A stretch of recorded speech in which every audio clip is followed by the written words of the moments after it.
Aloha everybody and welcome back. Tonight I have something very special for you. It is a vintage video of the Kilauea Eruption of 1959. This video was brought to my attention by one of you wonderful subscribers. You know who you are. Some time ago they sent me a comment with a link to the video, and after a little bit of digging around I was able to find the actual public source of the video itself. Now I also have a very extra special surprise for you. Tonight, I'm going to have a co-host join us in the commentary of this while we watch this video. So everybody, please welcome Mr. Mongoose. Aloha, everybody, and thank you very much, Charles, for having me. I'm very excited to watch this movie you're going to show. Yeah, I'm excited to see it too. So come on in, have a seat, get comfortable, and everyone else, if y'all come in a little closer, we will get movie time started. That's me in the logo. Charles, you didn't tell me I was the star of the show. Oh, Mr. Mongoose, you're not.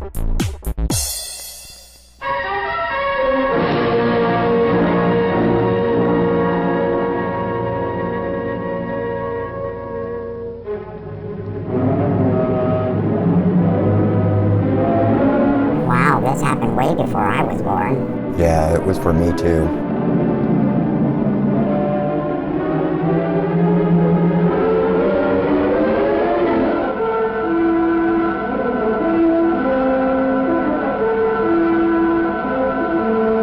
That's a lot of lava.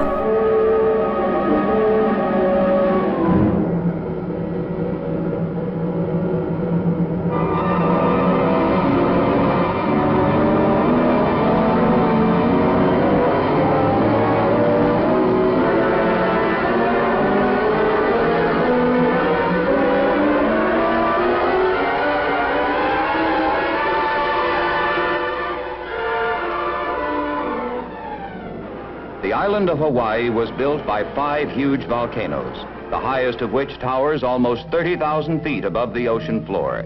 Here is the story of how the island was formed. That was one of the facts from your last video.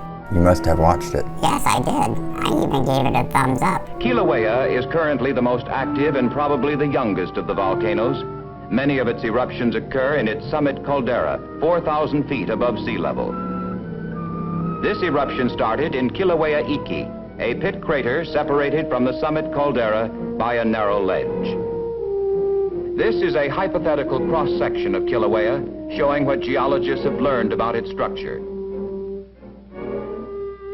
It consists of a great pile of lava flows built upon the ocean floor. Molten magma, which becomes the lava of the eruption, originates about 35 miles below the Pacific Ocean and gradually moves upward into the crust of the earth to accumulate within the volcanic pile beneath the summit caldera.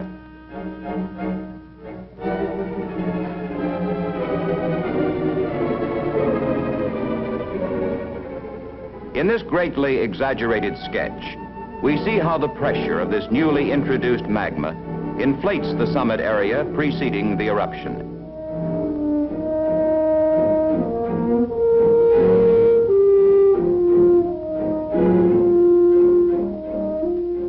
Magma breaks through first as a summit eruption in mid-November 1959, making a lava lake in the mile-long crater of Kilauea Iki. Have you ever been there? Yes, I've even hiked across the Kilauea Iki crater floor. After this early phase of eruption stops in mid-December, more magma moves laterally along a rift zone, presumably connecting with underground pockets of molten material left from previous eruptions. So apparently there was a East Rift Zone eruption with this as well. It finally breaks through the surface as a flank eruption at Kapoho in mid-January. Some of these flows reach the ocean. This great drain of magma from beneath the summit area allows the volcano to deflate. And by mid-February, the ground surface subsides as much as 5 feet. The fountaining of lava ceases, and the eruptive cycle is over. For some time prior to the eruption, a seismograph nearby registered numerous small earthquakes. Then, at 8:08 in the evening of November 14th, the earthquake ceased abruptly as the summit eruption started from a half-mile-long line of fissures halfway up the south wall of the 650-foot-deep crater Kilauea Iki. Wow, that's beautiful. Within an hour after the outbreak, cameras were set up about a mile away to obtain these photographs of lava fountains. Look at that spurting there. to heights of 50 Fissure feet. fountain lines at the top. They feed a number of braided lava streams that pour down more than 300 feet to the bottom of the crater, where they coalesce and begin to spread across the floor. The flat 37-acre floor of the crater, formed by lava extruded in 1868, is rapidly covered by the new lava. Sparkles of light dancing over the lava are burning trees carried along by the flows. As they move across the floor, they break through their own cooler margins, forming lobes. During the next 2 hours, the fountains increased to 100 feet high along the entire half-mile line of fissures in the crater wall. These lavas contain less than 50% silica and cool to form what are called tholeite basalts. The hottest lava is bright yellow-orange. As its surface cools, it becomes dark red, although it's still very hot inside. By 10:30 p.m., fountaining declines at the outermost vents, but they continue to glow, and many emit gases that burn with pale yellow-blue flames. Large bubbles of rising gas in the vents cause vigorous splashing of the lava over the edges.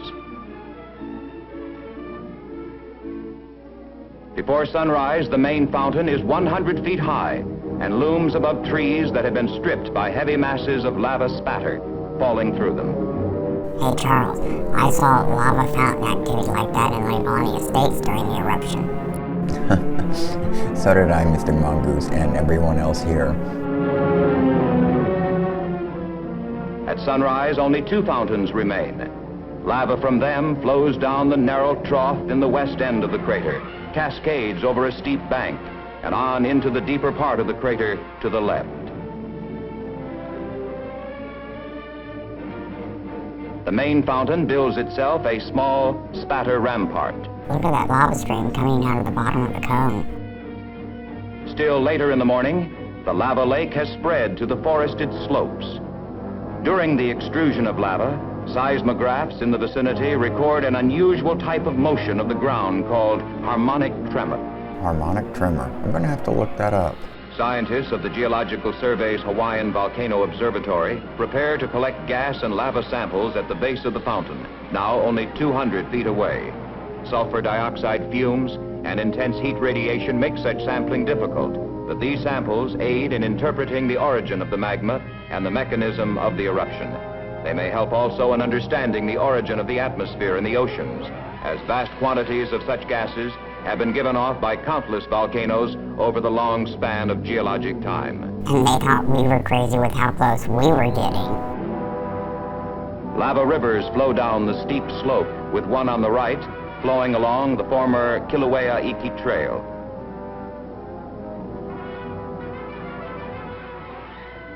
Through the second day, more and more lava pours from the one remaining fountain. Sudden fluctuations in the output often cause the entire cascade leading into the deep part of the crater to be awash with lava as it flows down the slope and under the crust in the ever-deepening lake.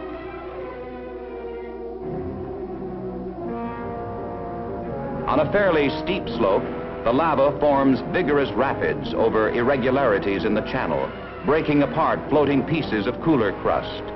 Although flowing like water, this lava actually is a highly viscous fluid. Mr. Mongoose, have you noticed how similar some of this looks to the stuff we saw in Leilani Estates? Yes, I did, Charles.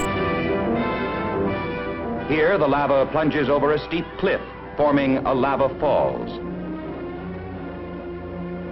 On a smooth slope, the lava river appears as a bright, incandescent ribbon flowing at speeds up to 20 miles an hour.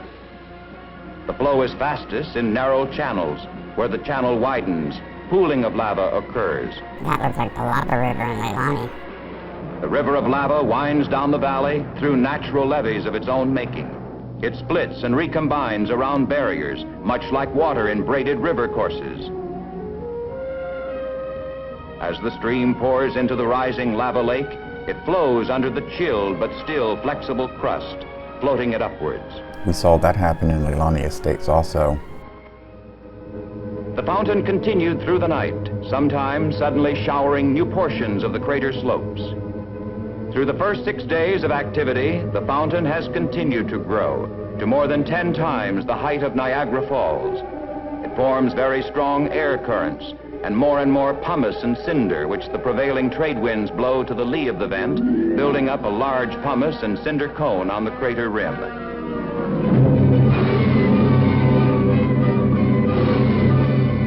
By the end of the eruption, the top of this cone will be 400 feet above the level of the vent. Wow, 400 feet. That's over 200 Mongoose tall.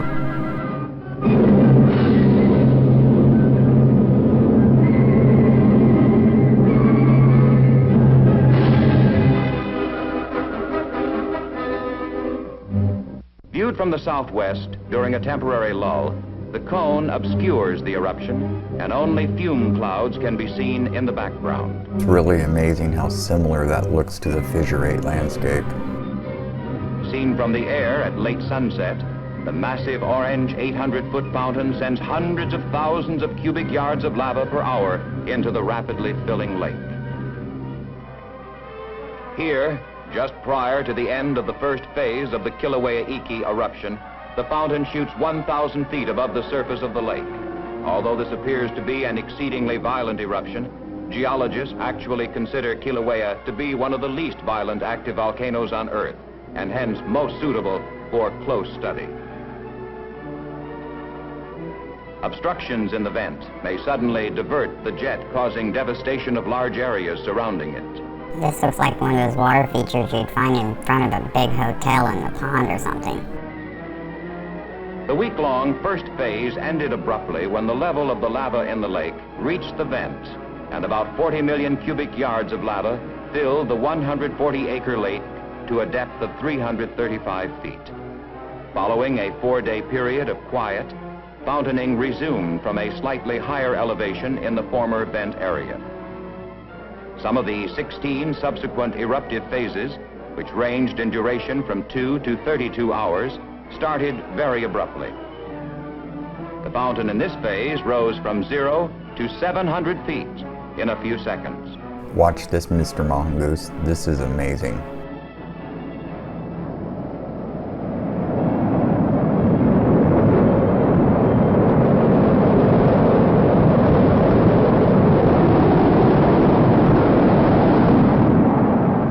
Eruption brings many visitors to the park where they view nature's spectacle from a safe distance. This is necessary as changes in the direction of the jet take place suddenly.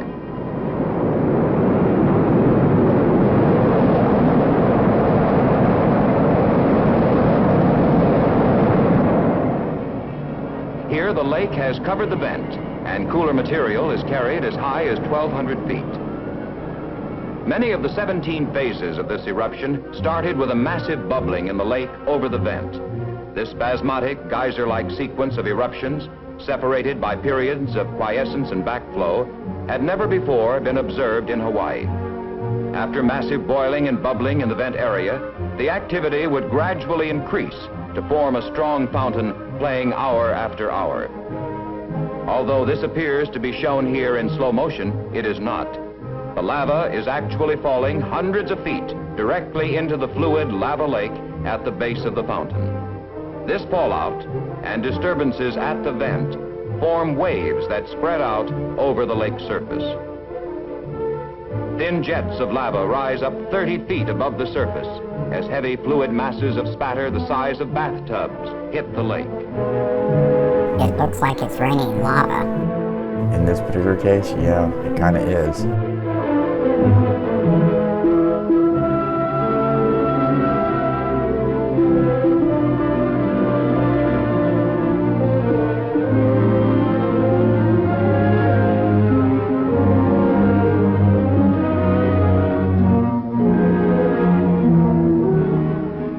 In the distance, the larger waves wash up on the crater wall, much like the ocean surf on a beach.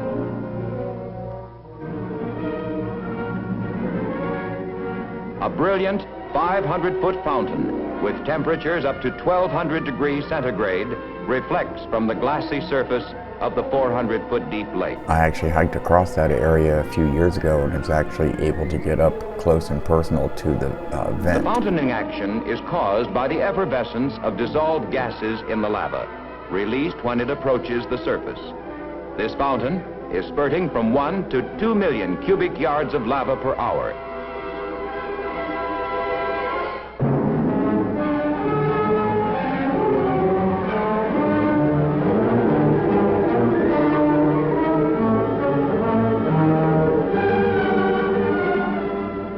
Changes in the vent shape and in the violent release of gas cause variations from the almost explosive spraying It of looks like the lava fountain is here pulsating. to jet-like fountaining as high as 1,900 feet during later phases of the eruption, the highest fountaining ever recorded in Hawaii. I don't think any of the fountains reached that height in Leilani. The solid crust of the lava lake continually breaks, and huge rafts plunge beneath the molten lake. This continuous foundering and reforming of the crust occurs during both the filling and the draining of the lake. That is so mesmerizing to watch. At night, the phenomenon shows well the rapid cooling of the exposed lava surface. That is so cool. At the edges of the lake, trees and forest litter were often buried by lava. For some time, individual tree trunks give off superheated organic gases that burst into bright yellow flames as they explode from the surface of the lake. You know, now that I think about it, I don't think I saw any of that in Leilani during the eruption. But that could be because the previous flows took out all the trees before the lava ponds, formed. The more violent fountaining rapidly builds up the cinder cone behind the vent.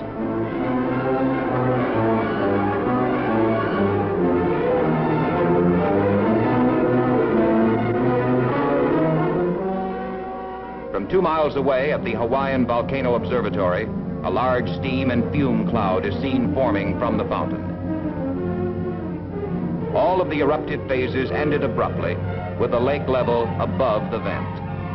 Here the fountain has just died and an avalanche of hot cinder tumbles down the face of the cone into the lake. After each fountaining phase, some of the lava lake drains back down the vent. Often the rate of backflow reaches 2 million cubic yards per hour, or more than twice the average rate of extrusion. Wow, it's a whirlpool. The returning stream of lava forms a slowly moving whirlpool, perhaps 50 feet across, directly over the vent. As much as 10 million cubic yards of lava will go down the vent after each eruptive phase. Just like water going down the drain. At night, this backflow of lava into the vent is particularly spectacular, plunging into the gaping maw of the vent, carrying with it great rafts of blackened crust.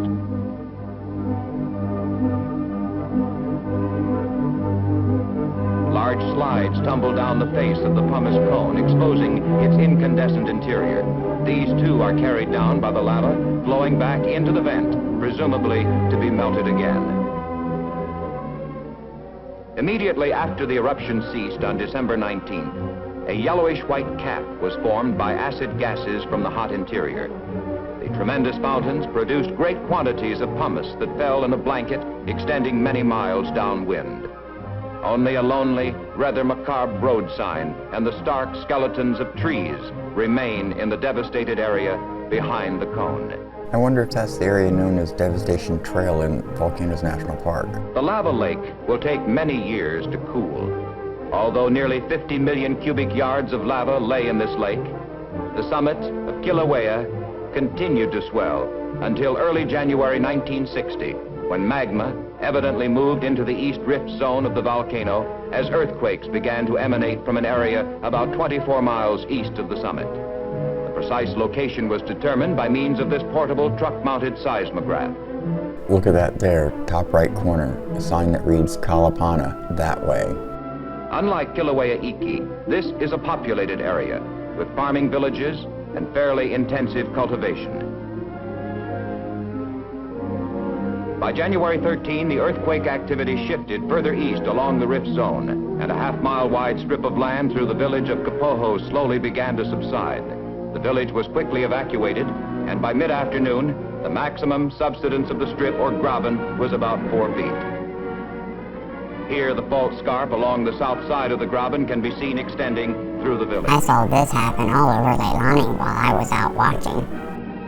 I think Nohea Street was the most impressive area where I saw it myself. At 7:30 in the evening, the flank eruption started. Through the center of the subsided block of ground, a series of lava fountains form a spectacular curtain of fire 3,500 feet long.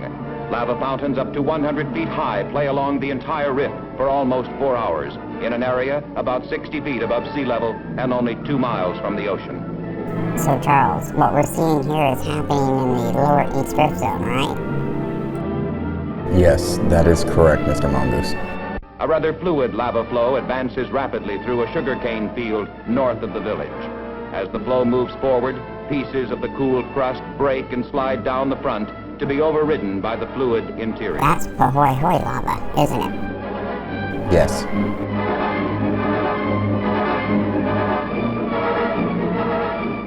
The outermost vents die out as the molten lava congeals in the feeding cracks beneath to form basaltic dikes. The next morning, we see Geological Survey scientists making measurements of the lava fountains. The temperatures, measured at night with an optical pyrometer, were generally lower than those measured during the summit eruption. During the night, and on the morning of the second day, brackish groundwater gained access to the underground lava conduits, and great convoluting clouds of dirty ash-laden steam blast from the vent. Vents erupting lava are side by side with roaring jets of steam, and some vents alternate between blasting out pure white steam and molten lava. Downwind, the land is being covered with a layer of salty ash. Did that happen at all, Charles, during the 2018 eruption here in the United States? I don't think any fissures encountered any groundwater, but we did have some areas that went off like a jet engine, but nothing on this scale that I'm aware of.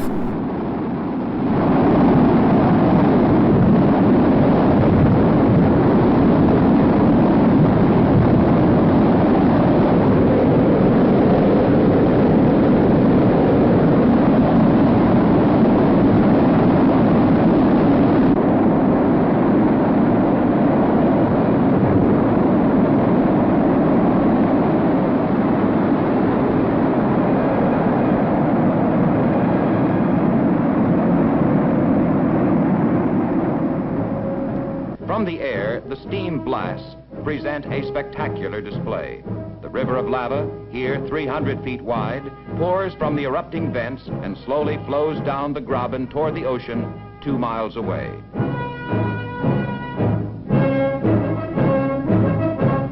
Two days later, the flow reaches the sea, and a large steam cloud marks its entry into the water. 2,500 acres of land, including all you see here, some of it fertile and highly cultivated with papaya, sugarcane, coffee, and orchids, will eventually be buried under lava from this eruption. The steam plume coming from the ocean is called a laze plume. I learned that from one of your videos, Charles. Oh, that's great, Mr. Mongoose. I'm glad I could help teach you something.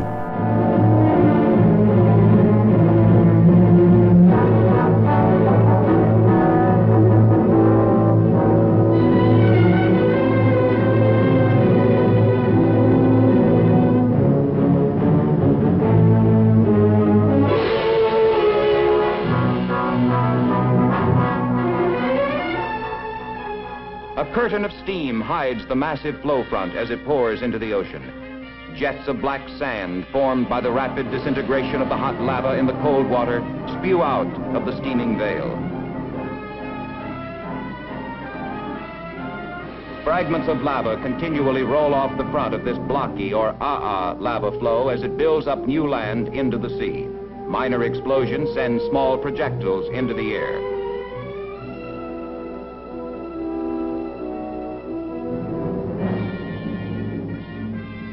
After 1 week of eruption, the graben was filled with lava, and flows began to spread laterally over the flat countryside.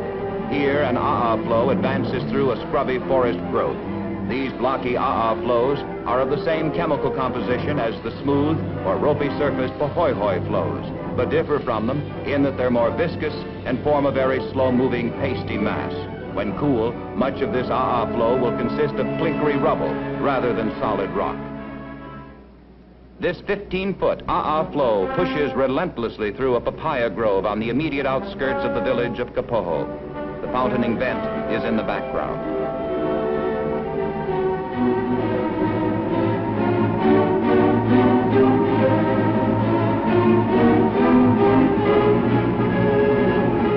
What's really cool about this clip is, contrary to popular belief, things don't instantly burst into flames when it's touched by lava. Plus, you see the lava literally is bulldozing the trees over, which is pretty cool.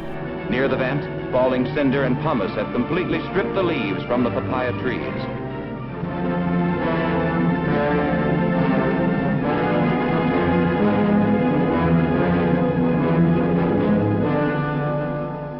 The schoolhouse and other buildings in the village of Kapoho are slowly consumed by lava.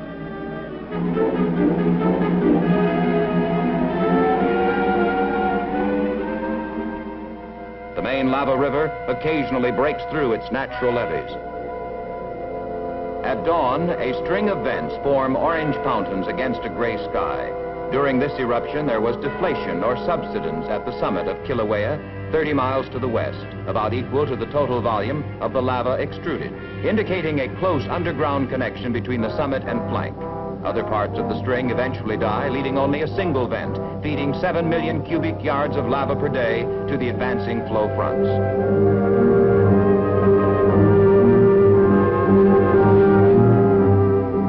Many visitors viewed this early stage of the eruption. Later stages were even more dramatic, where a single huge fountain over 3 times the height of the Washington Monument played hour after hour. Now that is really impressive. I completely agree. From the air, the fountaining, up to 1,700 feet high, presents a spectacular sight indeed. Flank eruptions are generally of larger volume than summit eruptions. This one yielded 160 million cubic yards of lava and built up a massive cinder and pumice cone. Well, look at that there. Palm trees and volcanoes. By February 8, only a gas-charged cinder jet roars from the dying vent.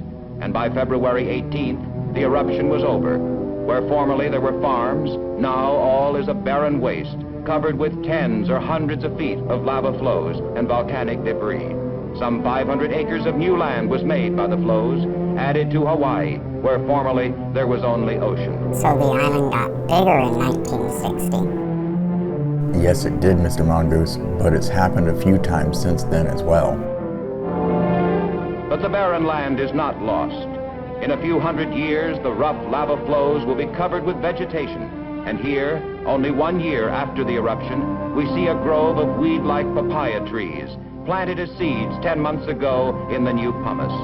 The island recovers quickly, for here in the seemingly barren expanse of black pumice that fell just 1 year before, we see row upon row of cultivated orchids. Thus has the island been built up from a countless series of volcanic eruptions over tens of millions of years. I wonder if I took some mango, avocado, and papaya seeds out to the flow field and left them there, if they would grow. Well, if you do, let us know what happens, okay? I sure will, Charles.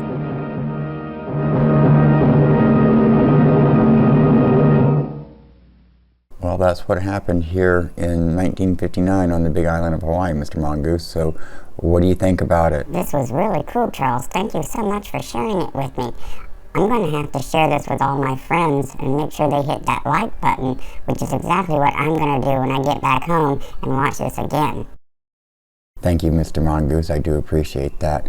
I'm so glad that you agreed to stop by and host a show with me. It was absolutely amazing having you here, and I hope we can do it again sometime soon. No, thank you, Charles, for inviting me. I really had a super time, and I would like to do this again sometime. But I really need to get going now. I gotta get back to the burrow. I have some friends coming over later. I would invite you to join us, but I don't think you'd fit in the living room. No, Mr. Mongoose, I don't think I would. But thank you anyways, I do appreciate it. It was great having you here, and we'll talk to you later. You're welcome, Charles. You have a great night. Bye, everyone. You have a great night, too. Okay, everybody, wave goodbye to Mr. Mongoose. And that will bring us to the end of this video. Don't forget to hit that like button, and if you're just joining us and you haven't subscribed yet, go ahead and click that subscribe button, and don't forget the little bell icon to get notifications of newer videos when they're available. Also, don't forget to check out my Redbubble account. We've got some great merchandise there. And if you haven't followed me on Twitter, you can find me at Doing Hawaii on Twitter as well. Follow me there. Sometimes I post links there that I don't necessarily post anywhere else. Links to all that and more are in the description, of course. That will basically do it. Y'all have an amazing morning, afternoon, or evening.